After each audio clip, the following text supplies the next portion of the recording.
Negative reinforcement, Negative reinforcement. taking away something to increase behavior. Yeah, to increase a certain behavior.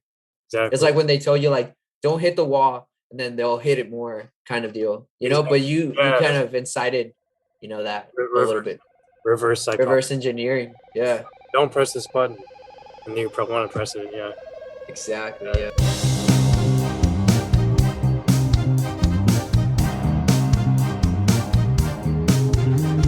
Welcome back to Out of the Box podcast, where Steele and I, your host, get to talk about out of the box ideas.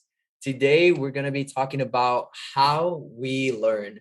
And this is more in the psychological aspect about how we learn behaviors, how we learn throughout our growth in our youth. And so, before we actually get started, I want to invite you guys to subscribe to our channel because our commitment to continue providing amazing ideas, talks are going to continue. And so I invite you to subscribe to our channel. But without further ado, Steele, if you want to kick it off, explain to us a little bit about like how, as humans, we develop these learned habits and behaviors. All right. Yeah. So there's just different branches of psychology. So a lot of this behavioral learning comes from behavioral psychology and theories of classical conditioning, which was the first theory about it, or one like, well, I guess technically second, depending on how you interpret it. But and then operant conditioning was what came after classical conditioning, like the ideas of it. So classical conditioning, maybe all heard of like Pavlov and Pavlov's dog, where he taught a dog to salivate at the ring of a bell. So he paired like an unconditioned stimulus, which is the salivation of a dog when the dog sees food or is like hungry, and pairing that with a neutral stimulus, which is the bell ringing. And then the bell ringing becomes a conditioned stimulus if it's paired with the food. And then if it's paired with the food enough times, the dog will eventually, even if you take the food away, salivate to the sound of the bell. So at that point, the bell is a conditioned stimulus because you've like conditioned it into the behavior of the dog in some way. So that's classical conditioning. And so it involves like stimuli, which is things that we perceive around us, basically. Like maybe like the five senses Five experiences. senses. Yeah. Um, and then you have like the behavior, of course, unconditioned behavior, conditioned behavior, also called response. And then, so then that evolves into operant conditioning, which you have punishment and rewards. So you have positive reinforcement or negative reinforcement. So it gets really confusing. But reinforcement is basically rewards, but positive reinforcement, like reinforcement means you're increasing a behavior.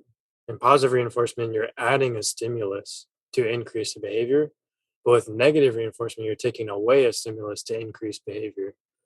Now, that sounds like a paradox, right? Like negative reinforcement, like taking away something to increase your behavior. But think about it like this: if you take away, I don't know, something like, I'm trying to think of an example. Like for a kid, like if you take away their toys, you know, it Yeah. kind of produces like, oh, okay, maybe I shouldn't hit my little brother, you know. Well, see, and that's where it gets confusing because that's negative punishment. Like it's negative punishment because with punishment, unlike reinforcement, punishment you want to decrease behavior. So, like you said, you want to decrease the child from hitting someone, right? Mm. So, negative punishment, you take away something like the toys to decrease the behavior of hitting the brother, you know. And Oh, positive okay. punishment, positive punishment is like you like discipline, parental discipline, kind of like stuff like that. So you're adding a stimulus that's unpleasant to decrease behavior. That's positive punishment. Yeah, it sounds pretty Okay. weird, Yeah, yeah. right? But we got to think about like, It's because I think we have a negative connotation to punishment, but yeah, exactly. So it says like positive punishment. That sounds like negative punishment. Well, it's because positive means you're adding something, and negative means you're taking something away. Like in this context. mm, So yeah, like yeah. So negative reinforcement, like you take away like a negative stimulus to increase the behavior, basically. So I don't know, like if you want someone, I don't know, like let's say someone's trying to take a test and they can't, and you want to increase the test taking behavior and they can't take the test because there's a horrible smell in the room or something. you take away the smell stimulus to increase their behavior of taking the test. That'd be like a crazy example of negative reinforcement. Yeah. Or yeah, that's true. Yeah, I'm trying to think of another example.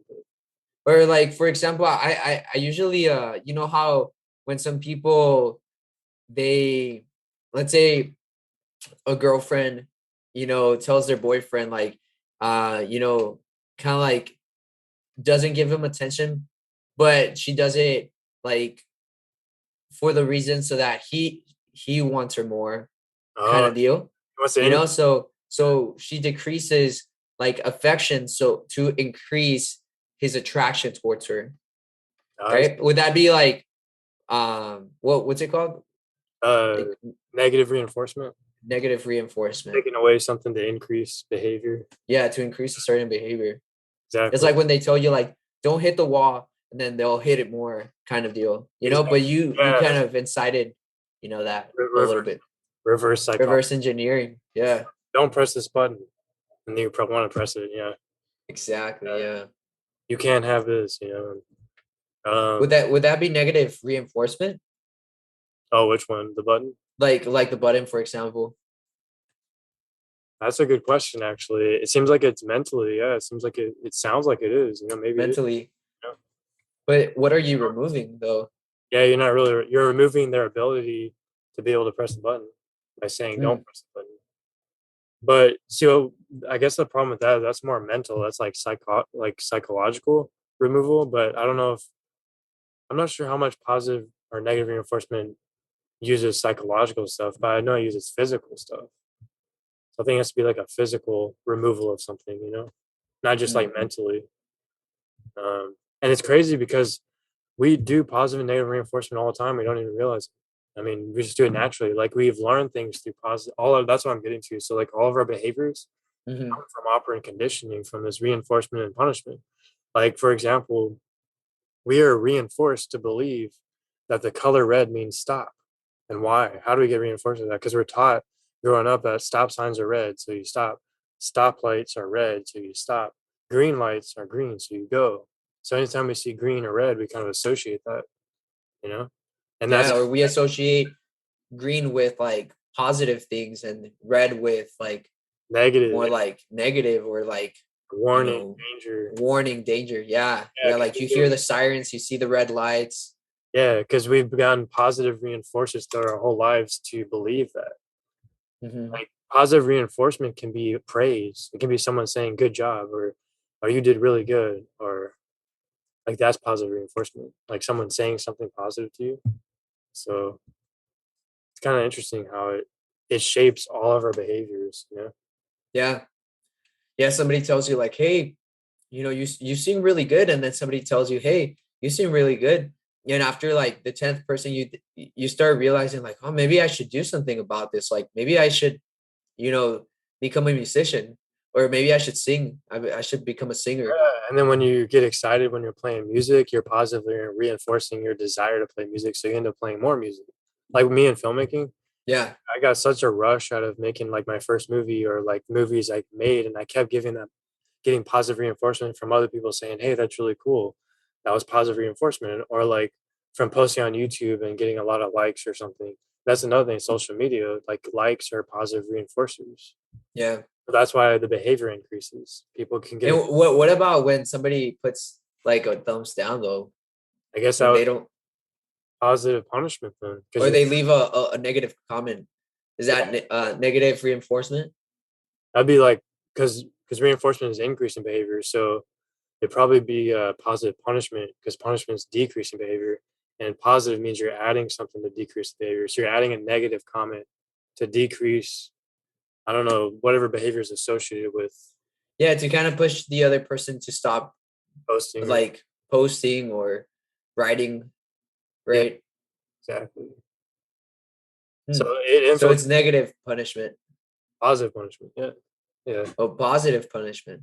yeah, because you're adding a negative comment. Negative punishment is like when you're taking something away. Oh, so that's why it sounds ironic. Yeah, Yeah. it's really hard to wrap your head. Like when I So first, positive and negative is just adding or subtracting kind of yeah, thing. that makes it easier to kind of to Yeah, to wrap your hand around it. yeah, Yeah. exactly. And so, what are other examples that we could go through? Maybe like personally that we could kind of relate to, or the audience could relate to understand like how we learn behaviorally different I things. mean, with like passions, you could theorize that passions start with that intense rush of dopamine or the excitement that you get when you engage in something that gives you joy. And that feeling of joy and excitement and dopamine increases your behavior. So that's a positive reinforcer. So when you play guitar or I don't know, make a movie, I guess, and I feel good about it afterwards, or it comes together really well at the end, and I'm just like, oh, this is so cool. That's Yeah, reinforcing that behavior, so it increases. And the more I get reinforced, the more I'm likely to keep doing that behavior. The more I'm not reinforced, the more I'm punished, the less likely I'm going to do that behavior. So if I'm yeah, like, definitely criticized for like years for my art or something, it'd take a pretty strong person to persevere and keep trying to do it anyways. yeah. And and in some sense like, because I'm thinking about how this could be applied more realistically or more practically to people's lives. And it's really understanding like how reinforcement and who reinforces it, uh how to really dissect people's reactions towards you in your day-to-day life, right?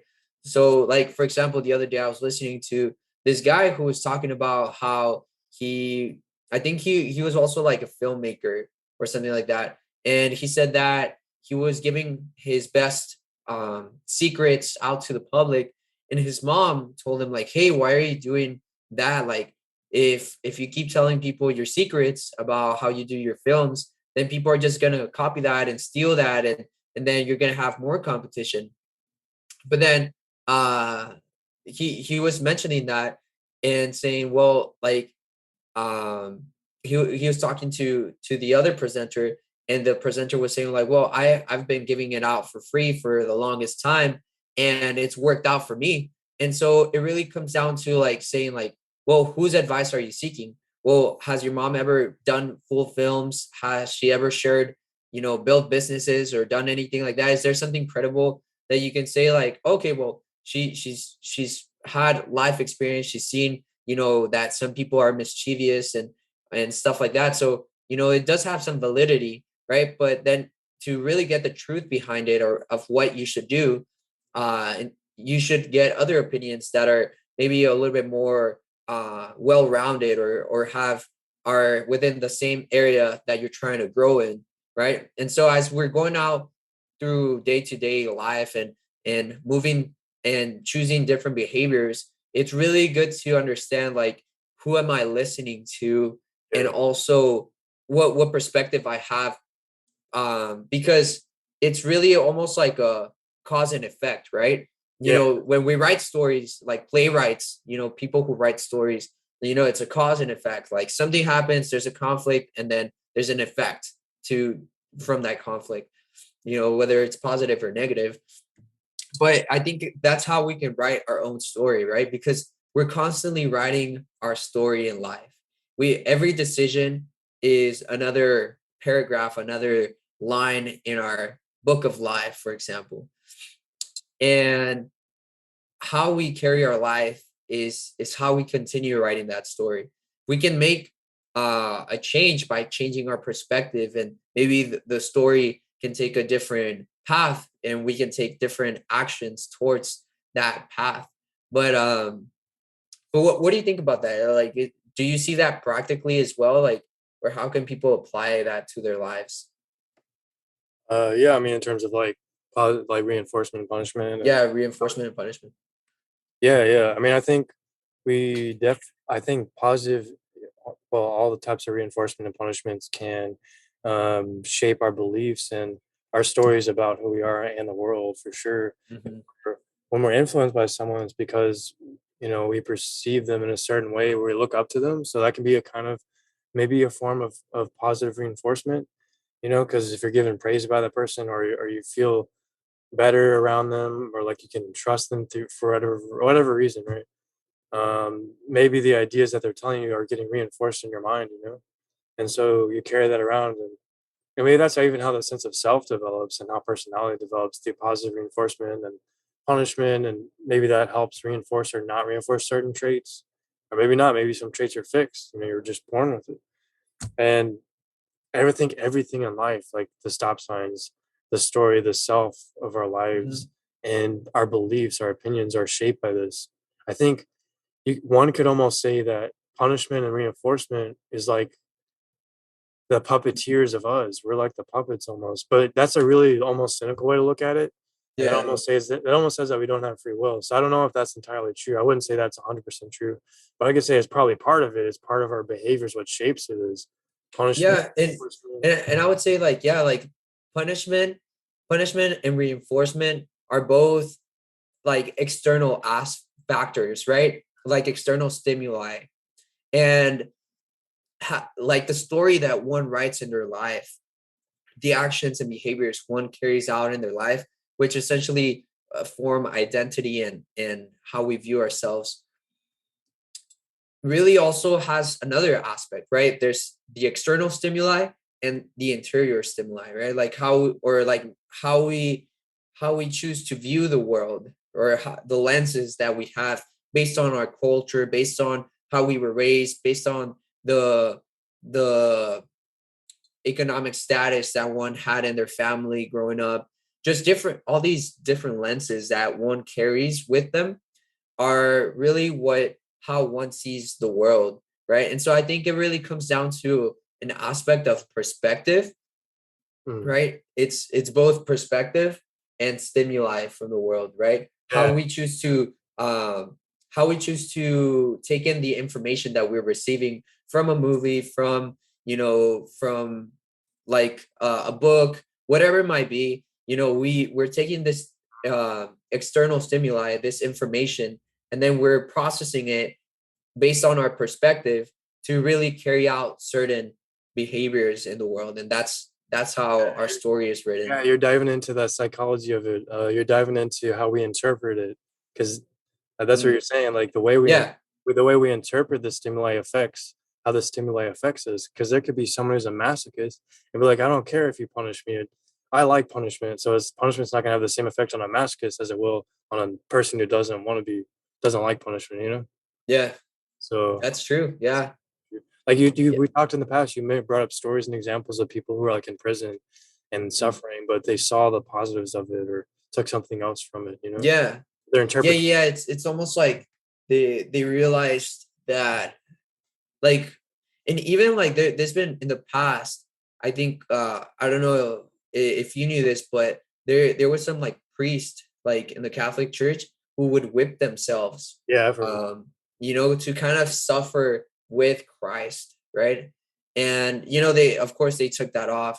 I think it was in Vatican II, but that was an example of how people choose almost the suffering. They choose the suffering themselves, right, by whipping themselves, or whatever it might be. But it's because they can control the suffering. And I was listening to a talk the other day about this, and it was so interesting because it was like people who do those things, right, they want to choose their suffering. They don't want it to be unknown. They don't want it to be like an external stimuli, or or reinforcement or punishment. They want to do it themselves so that they can choose their suffering, right? Because sometimes in life, suffering just comes like unexpected, or it just happens by somebody else. Somebody does it onto you, but they were choosing what stimuli to have, right? Which is interesting, Interesting. Yeah. right? um so Yeah. yeah, so Yeah. it was an interesting aspect. But yeah, I think there's like going on the topic of interpreting punishment and reinforcement. Yeah, I think it really it goes to show how powerful perspective and belief is, like how, like, all those things that we can't see physically, that maybe they come out expressed out through physical actions, but those things are kind of like the programming that we have within ourselves, right? Which can be built from reinforcement and punishment, right? And I think it's interesting. Does reinforcement and punishment come first, or our perspective, right? Or Yeah, is or is reinforcement and punishment what forms perspective, it's a good right? question actually. That's a good question. It's kind of like chicken and the egg. It Which one was is. first? It is because Or do we just, because I do notice this, that sometimes, and I don't know if it's because we just grow up with family, but sometimes, you know how they say, and this is more like biology, I guess, but you know how they, like when they breed dogs mm, and certain dogs come out to be more aggressive than other breeds. I think there's like a certain aspect in humans, like we just sometimes have these natural tendencies to be more aggressive or get angry faster, or we just, you know, our DNA that's passed down from our ancestors do carry a little bit of weight in who we are today, right? I could see that. And so I think it's like a combination of that and like reinforcement and punishment that initially construct our way of thinking. And I think behaviorally, like psychologists have said that our first 15 years of life are like the most crucial, Right. because that's where like Okay. 95% of our like beliefs about the world are constructed, and after that it's just like only 5% of our Right. life It's very small. will build, which is interesting. And Right. Right. so I think that that has a little bit to show, right? Yeah, what you're talking about reminds me of the frustration aggression model, which does tie in with operant conditioning. Because it's like for example, you have the example they gave was like a vending machine, and a person is trying to get something from a vending machine and it's not working. So what happens? They get frustrated. So they theorize that blocking someone from a behavior that they want to do leads to frustration, and over time that leads to aggression. And if you're frustrated and stressed at work, that can lead to displacement, which is when you take out that frustration and anger aggressively on something else that's more vulnerable. So you kick the vending machine instead of like some big tough guy behind you, right? Because you're not gonna get punished for kicking a vending machine, but you kick that guy, you're gonna get beat up. So that's learned behaviors too. That's all learned from reinforcement and punishment. And or you go home and kick the dog or yell at your wife or turn to alcohol because of the frustration. So frustration can, or I guess that can reinforce in and of itself other behaviors, like drugs or other negative behaviors maybe. Yeah, And that's how it leads to rabbit holes, right? You know, like how you said, negative punishment, you know, removing something yeah, to increase behavior. Well, maybe that increases the behavior, like you said, removing uh somebody from being able to do something increases frustration, which increases the behavior of drinking alcohol, right? Which maybe, and I don't know if this is true, but you know, it would be pretty interesting if, you know, alcohol companies, you know, companies who sold alcohol, you know, incited this behavior, right? oh I yeah, don't know, like, that's some because I don't know who they promote, but I seen a lot of companies promote like boxers and, you yeah know, like a lot different types of like to do a class. uh behaviors, or like what would I call it, mm, yeah, different areas where alcohol may be consumed, right? So they promote their That's logo. That's true. Well, my final thoughts is like I had to do a class project on that at St. Mary's University in my psychology class, and we had to study like commercials, like what you're talking about, like Yeah. commercials, advertisements.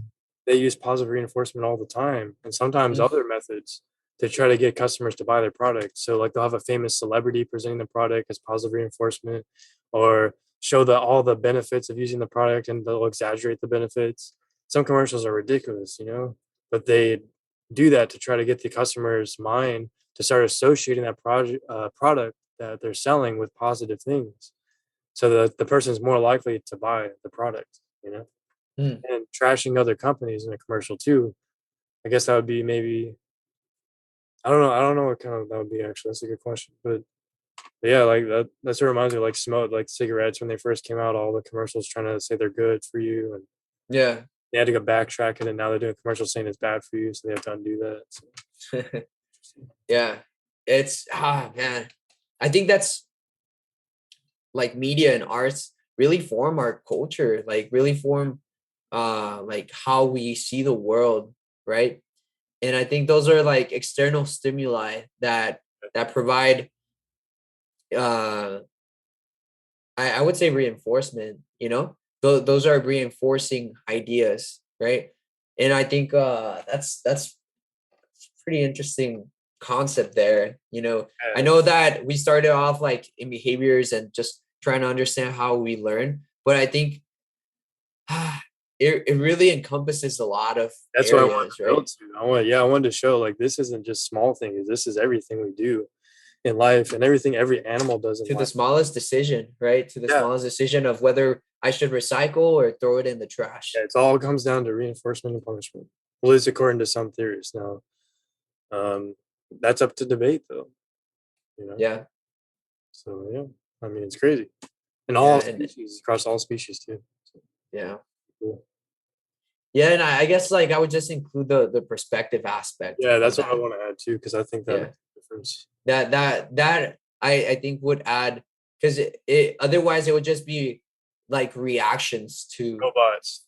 yeah robots, like we're just reacting to the world Yeah. instead of being proactive, right? And I think the proactive aspect is where we actually also have a say in how we choose to view what's happening to us. And that's cognitive psychology. And so, like, you combine behavioral with cognitive psychology, then you get cognitive behavioral theories and therapy, to where you say it's not just the behaviors that we learn, but the interpretations of the stimuli that affect the behaviors that we end up doing, the way we respond in our emotions. Mm, Yeah, you're pretty spot on with that. nice. Definitely. Well, Sounds good. Well, thank you guys for staying towards the end. Let us know what you thought of the trajectory of this podcast. Like, what you found interesting was it something that you expected that it was going to turn to? Let us know down below in the comments. We would love to hear what you have to say, and also feel free to also subscribe to our channel and like this video if you really enjoyed it. And until next time, we will talk to you soon.